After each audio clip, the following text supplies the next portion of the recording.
Assalamualaikum warahmatullahi wabarakatuh.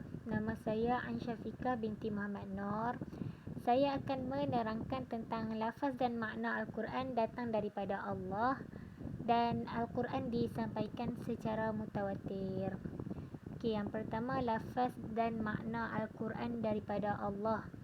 Sebagaimana yang kita tahu, Al-Quran merupakan kalam Allah yang bermukjizat yang diturunkan kepada Rasulullah melalui perantaraan malaikat Jibril.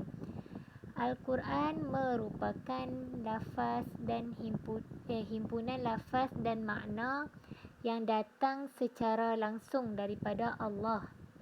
Berbeza pula dengan hadis Nabi yang mana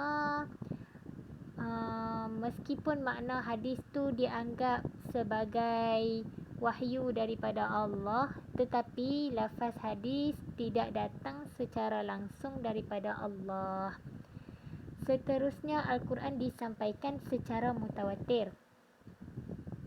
Sebagaimana yang kita tahu, Al-Quran pada asasnya adalah bacaan dan bukannya tulisan. Periwayatannya dilakukan secara lisan dan hafazan, dan ianya mula dihimpun dan dibukukan pada zaman Abu Bakar. Semasa zaman pemerintahan Abu Bakar, telah berlaku peperangan yang mana menyebabkan ramai penghafaz Al-Quran syahid pada ketika itu. Jadi dengan peristiwa inilah yang mendorong Saidina Umar mencadangkan kepada Saidina Abu Bakar untuk mengumpul Al-Quran kerana dibimbangi Al-Quran akan terhapus dengan sebab ramai hafiz yang gugur syahid.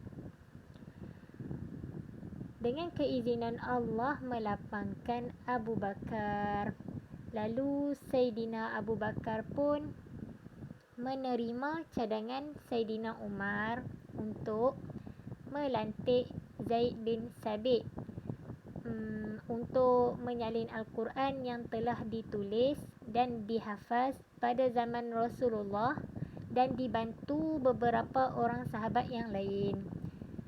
Saidina Abu Bakar turut meletakkan syarat bagi menerima hafalan tersebut, iaitu syarat yang pertama, sahabat yang ada padanya Al-Quran mesti datang dengan membawa 2 orang saksi, dan saksi ini bersaksi bahawa nas Al-Quran ini ditulis ketika hayat Rasulullah. Dan yang kedua, apa yang ditulis mestilah selaras dan sama dengan apa yang dihafaz oleh para sahabat.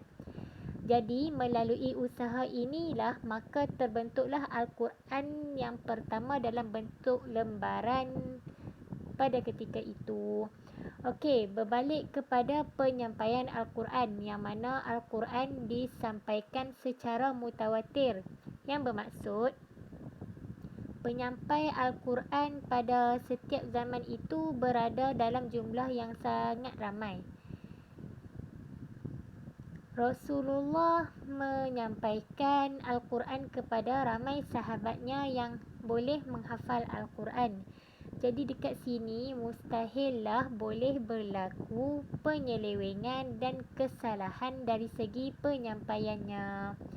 Dan pada pada zaman ini juga, ayat-ayat Al-Quran turut ditulis di atas kepingan kulit kayu, pelepah tamar, kulit biri-biri yang telah kering dan sebagainya.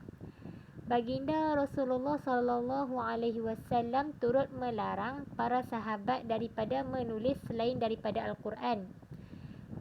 Ini kerana bagi mengelakkan ayat-ayat Al-Quran bercampur dengan perkara yang lain.